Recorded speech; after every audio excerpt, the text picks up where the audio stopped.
नमस्कार। मेरे सामने यहाँ पर एक 65 वर्षीय व्यक्ति हैं। उनकी हस्तरेखाओं को मैं यहाँ पर देखने जा रहा हूँ। किस किस प्रकार की गतिविधियाँ आपकी उंगलियों में वर्तमान में चल रही हैं, पर्वतों की क्या स्थिति है, रेखाओं के क्या फल चल रहे हैं, इन सब को मैं यहाँ पर बताने वाला हूँ और अंत में आपके सवालों के जवाब। सबसे पहले बात कर लेता हूँ सबसे छोटी उंगली कनिष्ठा के बारे में। सूर्य की उंगली के प्रथम पर्व तक ये उंगली जब नहीं पहुँचती तो ऐसे लोग अपने आप को जमीन से और ऊंचाइयों तक पहुंचाने के लिए इनको मेहनत करनी पड़ती है। ये कोई आसानी से इनके जीवन के अंदर इनको सब कुछ थाली में परोस कर नहीं मिलता। तो ये इस तरह की स्थिति, प्रथम पर्व मानसिक पर्व उंगली का बिल्कुल बढ़िया है। किसी प्रकार से मानसिक स्थिति वर्तमान में कमज़ोर नहीं है, भाषा शैली सुंदर है, याददाश्त भी वर्तमान में अच्छी है। सेकंड पर्वत की स्थिति, उस पर किसी प्रकार की बुरी रेखा नहीं, व्यक्ति किसी के साथ लड़ने झगड़ने की प्रवृत्ति नहीं रखता है, सबको साथ लेकर के चलता है। तीसरे पर्व पर राहु रेखाओं का प्रभाव दिखाई दिया, यानी आने वाला समय ये खर्च की रेखाएं हैं, धन पर ग्रहण की रेखा कह सकते हैं। ग्रहण तो नहीं कह सकता, बुरी बात होती है, लेकिन कहीं ना कहीं आपका कोई धन आप मोटे रूप से खर्च करना जा रहे हैं, आप कहीं पर इस्तेमाल करने जा रहे हैं, ऐसा कह सकते हैं। सूर्य की उंगली का प्रथम पर्व, यहाँ पर कोई भी अगर आपको बीपी का या आँखों का या रोग है तो उसकी मेडिसिन दवाई बिल्कुल सही है, किसी प्रकार का दुर्घटना का संकेत नहीं है, कोई हार्ट से संबंधित रोग की संभावना नहीं है।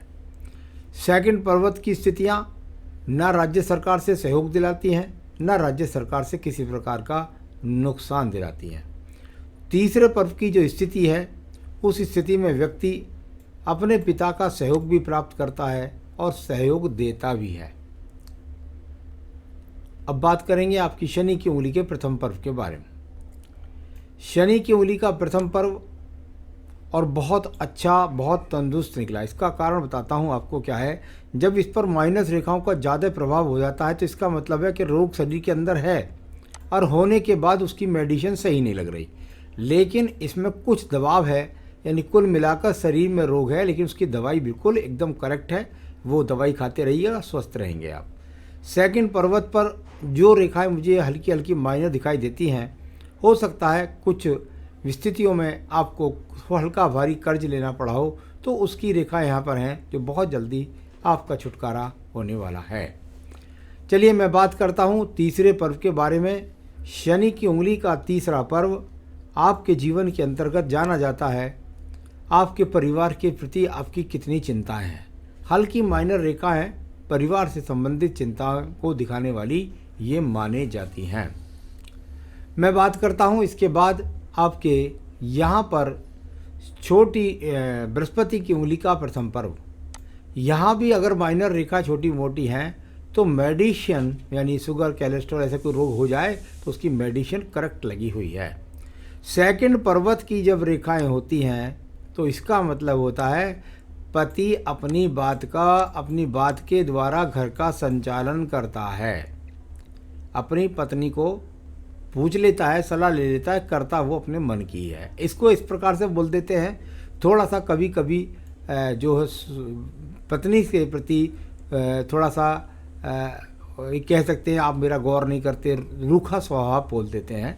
और कभी देखने में आता है कि व्यक्ति पत्नी से एक तरीके से उसको कोई जो नौकरी पेशा वाले होते हैं, युवा अवस्था में दिख जाती हैं अगर ये रेखाएं, तो उनको पत्नी का नौकरी का सहयोग नहीं मिलता। अभी तो वर्तमान में सिर्फ ये कह सकता हूँ, बस परिवार में आप परिवार का संचालन करने की शक्ति खुद रखते हैं, इसलिए पत्नी की सलाह की जरूरत समझते नहीं है। तीसरा पर्व यहाँ पर संतान की रेखाओं का है। हल्की माइनर रेखाएं हैं, लेकिन कोई बहुत ज़्यादा दूषित नहीं है कि संतान से कोई बुरे संबंध हो। यहाँ अंगूठे का प्रथम पर्व, और अभी इसकी अगर बात करते हैं तो जैसे आपका मकान सवाल का आ जाता है कि भाई मकान बनेगा या नहीं बनेगा या कैसे बनेगा, तो ये माइनस रेखा जब होती है तो इसको कहते हैं संसाधनों के प्रति आकर्षण। तो आकर्षण है वो मान सकते हैं।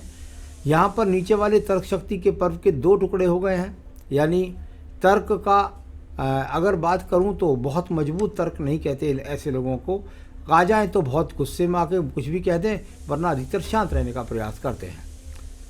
तो यहाँ पर ये हुआ इस तरह से आपकी उंगलियों का विशेषण। अब बात करता हूँ मैं आपके बुध पर्व के बारे में। बुध का पर्व और बुध के पर्व की यदि स्थिति देखते हैं तो यहाँ पर रेखा एक बुध पर्वत से नीचे से भी निकल कर के आई स्थायी रेखा। ये स्थायी रेखा बहुत अच्छी रही। छोटी छोटी माइनर रेखाएं प्रयोग मैंने बताया था कि व्यक्ति ने संघर्ष किया, संघर्ष से अपने आप को स्थापित किया, इस तरह की रेखा।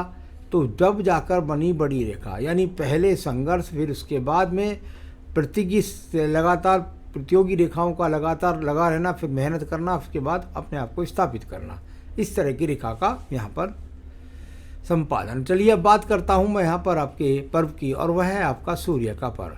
सूर्य के पर्व ने नीचे से हल्का सा ट्रायंगल बना करके ऊपर तक पहुँचने का रेखा का प्रयास, यानी ऐसी रेखाओं को कह देते हैं हम कि प्राइवेट सेक्टर से या अच्छे से राज्य सरकार के सेक्टर से लाभ प्राप्त करना। तो ये इस तरह से, और इसका दूर से भी संबंध होता है, ट्रायंगल बन जाता है, तो व्यक्ति कुल मिलाकर अपना सम्मान के साथ एक जीवन पूरा जीता भी है। तो ये इस तरह की यहाँ पर अच्छी रेखाओं का आपके पास सहयोग। आइए बात करते हैं आपके पास शनि पर्व के बारे में। शनि का पर्व भाग्य का पर्व, और भाग्य के पर्व, और यदि इसकी रेखाओं को देखता हूँ तो जीवन के अंत समय तक ये बहुत अच्छी रेखा यहाँ पर हैं। जब इस प्रकार की रेखाएं व्यक्ति के हाथ के अंदर होती है, करोड़ोंपति व्यक्ति होता है, और कुल मिलाकर के जीवन के अंतिम समय तक संसाधन बने रहते हैं। तो ये इस तरह की शनि का पर्व कुल मिलाकर ठीक है।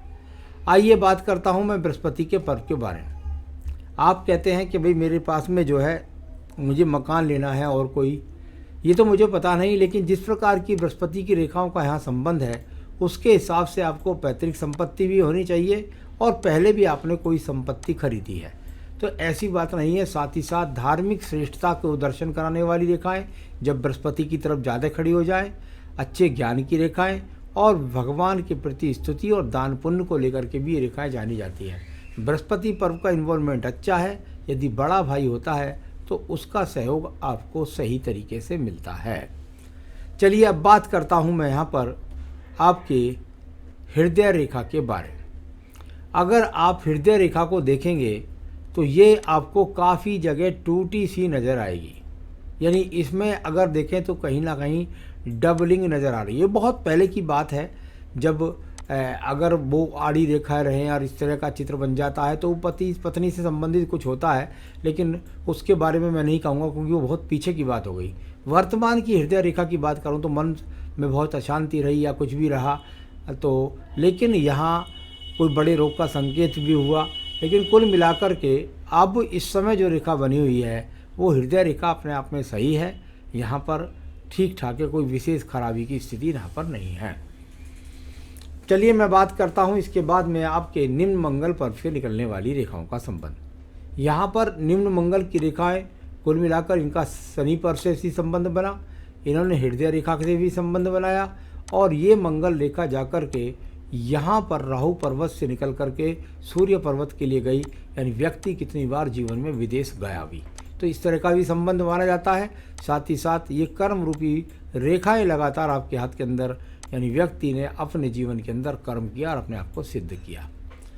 अब बात करता हूँ मैं आपकी यहाँ पर बुद्धि रेखा के बारे में। मैंने पहले भी बोला, कुछ हृदय रेखा से भी दिखाई दिया कि आपने अपने जीवन के अंदर काफ़ी संघर्ष किया और उसके बाद ये रेखा बुध पर्वत को गई, यानी कि दिमाग पे बहुत मेहनत करने के बाद एक रेखा का संबंध बुध पर्व से इस तरह से बन जाना, तो ये अपने आप में होता है कि व्यक्ति के पास में कुछ ऐसी एक लॉजिकली एक तरह से कह सकता हूँ कि भाई कोई टेक्निकली या कुछ बुद्धि से संबंधित ऐसी योजना थी जिसके द्वारा आपने अपने आप को धन के संसाधन बनाए और उन पर सफलता प्राप्त करी। यानी बुद्धि की श्रेष्ठता में संघर्ष से लेकर के और स्थापित करने तक के सारे योग दिखाई पड़ते हैं। अब बात करता हूँ मैं यहाँ पर आपके द्वितीय मंगल पर्व के बारे में। द्वितीय मंगल पर्व की रेखा का संबंध भी आपकी बुद्धि रेखा के साथ ही बना है, यानी ये अपने आप में अच्छा संकेत ही है, इसको किसी प्रकार से बुरा संकेत नहीं कह सकते। साहस से बुद्धि रेखा का संबंध यानी व्यक्ति के जीवन के अंदर एक तरीके से ये कह सकते हैं, कभी कभी तो ऐसा भी होता है कि जो भाई छोटे होते हैं उसके साथ कोई विवाद भी हो जाता है, लेकिन अपने आप में साहस से बुद्धि का संबंध यानी कुल मिलाकर आप बुद्धि को श्रेष्ठता से साध गए और अपने धन के आगमन बना लिए। चंद्र पर्वत की स्थिति को देखिएगा। चंद्र पर्वत की स्थिति अगर देखता हूँ तो यहाँ पर काफ़ी कुछ गतिमान दिखाई देती है और इसकी एक शाखा का संबंध जाकर के यहाँ भी बना है आपकी आयु रेखा के साथ में। तो ये भी वो संबंध होता है जो विदेश यात्राओं के लिए जाना जाता है, उस तरह का संबंध भी यहाँ पर है। कोई डिप्रेशन का योग नहीं, किसी प्रकार के बड़े रोग की संभावना भी नहीं है। एक और रेखा देखिए आपकी, और वह रेखा आपकी भाग्य रेखा। आपके जीवन में आपने अपना जो अपने आप को स्थापित किया, अपने आप की ऊंचाइयों को प्राप्त किया, उसका दूर स्थानों से संबंध जरूर बना। आयु रेखा से निकली रेखा यानी कुल मिलाकर अपनी मेहनत के बल पर आगे बढ़ना, और यहाँ 35 वर्ष के बाद में लगातार निरंतर, देखिए साथ वाली जो होती है इसे कहते हैं प्रयासरत निरंतर रेखा, कवरिंग रेखा, यानी भाग्य लगातार चलता रहा और कोई अड़चन भी यदि आई तो उस अड़चन से इस 65 वर्ष तक जो सहयोगात्मक रेखा है इसने आपको सहयोग किया और आगे भी ये रेखा दूसरी साइड वाली अच्छी है, यानी जीवन का संपन्नता के लिए अंत समय तक ठीक दिखाई देती है। तो ये अपने आप से अपनी मेहनत से दूर स्थानों से जुड़ करके स्वयं को सिद्ध करने की रेखा। आपके जीवन में ट्रांसफ़र का योग भी रहा होगा, क्योंकि व्यापारिक रेखा बहुत ज़्यादा स्थिर नहीं है, कहीं ना कहीं बुद्धि रेखा से आपको परिवर्तन का योग भी करना पड़ा होगा। तो ये इस तरह से सारी रेखाओं का यहाँ पर फल है। मंगल रेखा देखिएगा, साहस के लिए अच्छी जानी जाती है। जीवन में 65 तक इसका भी योग चल रहा है, यानी आपको सब तरीके से कवरेज देती रही ये रेखा। शुक्र पर्वत की स्थिति बहुत ही मजबूत है, संसाधनों की कोई कमी नहीं होगी यहाँ पर, इस प्रकार का शुक्र पर्व भी है। आपकी आयु रेखा की बात करता हूँ। आयु रेखा जाकर के मणिबंध के प्रथम स्तर से बनी और वहाँ काइट जैसा चिन्ह ने जाकर के इसका सहयोग भी किया, यानी जीवन के अंत समय में संतान से सहयोग और अच्छा बुढ़ापा। तो ये आयु रेखा बैठती है लगभग जाकर यहाँ पर 80 के आसपास। तो ये तो मैंने आपकी सारी रेखाओं को जिस तरीके से पढ़ा जाता था, पढ़ने का तरीका होता है उसको पढ़ा है, लेकिन सवालों के लिए बिल्कुल एकदम अलग। आपने कहा कि आने वाले भविष्य में क्या मैं अपना मकान विदेश में बना पाऊंगा या देश में? मुझे नहीं लगता कि विदेश में मकान बनेगा। मुझे लगता है कि देश में यदि आप चाहेंगे तो मकान बना सकते हैं आपके नाम से। विदेश में मुझे या कोई भूमि भवन कुछ खरीद सकते हैं, विदेश में खरीदने का मुझे कोई योग आपके नाम से नहीं लगता। दूसरा आपने पूछा है कि मैं रिटायरमेंट के बाद विदेश में रहूँगा या देश में रहूँगा। सूर्य का इन्वॉल्वमेंट अच्छा है, उधर चंद्र पर्वत की रेखा का संबंध भी लगातार एकदम बिल्कुल टच होने को तैयार है। रेखा आपकी आयु रेखा के साथ अंदर प्रवेश कर रही है। आपका विदेश आने जाना लगा रहेगा, लेकिन मुझे नहीं लगता कि आप वहाँ स्थिर हो पाए। इंडिपेंडेंट और सिक्योर फाइनेंस, वो आप जीवन में अंतिम समय तक स्वतंत्र रहेंगे और फाइनेंशियल मजबूत भी रहेंगे। कोई लीगल केस के लिए आप बात कर रहे थे कि मैं कोई लीगल केस है मेरा चल रहे हैं, उसका जजमेंट मेरे फेवर में आएगा या नहीं आएगा। सूर्य की उंगली पर कोई मुकदमे में हार के चिन्ह नहीं मिले। हालांकि यहाँ पर मुझे कुछ छोटी छोटी खड़ी रेखा मिल जाती तो वो अपने आप में विजय के संकेत बता देती है। अभी मुझे लगता है कि थोड़ा सा समय लगेगा और उसके बाद में पक्ष में ही आपके आएगा, क्योंकि जो शनि पर्व है, जो भाग्य का पर्व है, वो अपने आप में ठीक ठाक दिखाई देता है और कोई बुरी रेखा का प्रभाव आयु रेखा पर भी नहीं है। तो इस तरीके से उसके लिए कुछ पूजा पाठ कर लेंगे तो आपके पक्ष में ही वो आ जाएगा। Will there be a good relation with my brother. Brihaspati अच्छा है, बड़े भाई से संबंध अच्छे हैं। मंगल का इन्वॉल्वमेंट कुछ छोटे भाई अगर है तो उससे संबंध में कुछ खटाव दिखाई देती है। तो ये तो हुआ इस तरीके से मुकदमे में विजय प्राप्त करने के लिए, स्वास्थ्य अच्छा रखने के लिए। बस आपको सिर्फ़ और सिर्फ अगर पूजा की ज़रूरत है तो देखिए शनिवार और मंगलवार आप सुंदरकांड का पाठ करिए। शनिवार और मंगलवार आप सुंदरकांड का पाठ करिए, जिससे आपके मुकदमे हल हों और आपके पक्ष में जाएं। तो एक तो आपको ये करना है। दूसरा, अगर आप चाहते हैं तो साथ में संकट नाशन गणेश स्रोत और होता है, उसको भी आप पढ़ सकते हैं। संकट नाशन गणेश स्रोत, उसके साथ में आपको मंगलवार शनिवार सुंदरकांड और संकट नाशन के बाद में आप पढ़ना चाहें तो रुद्राष्टकम का पाठ भी कीजिए। आपका स्वास्थ्य भी अच्छा रहेगा, आप विनिंग भी होंगे। यही मेरी शुभकामनाएं हैं। नमस्कार।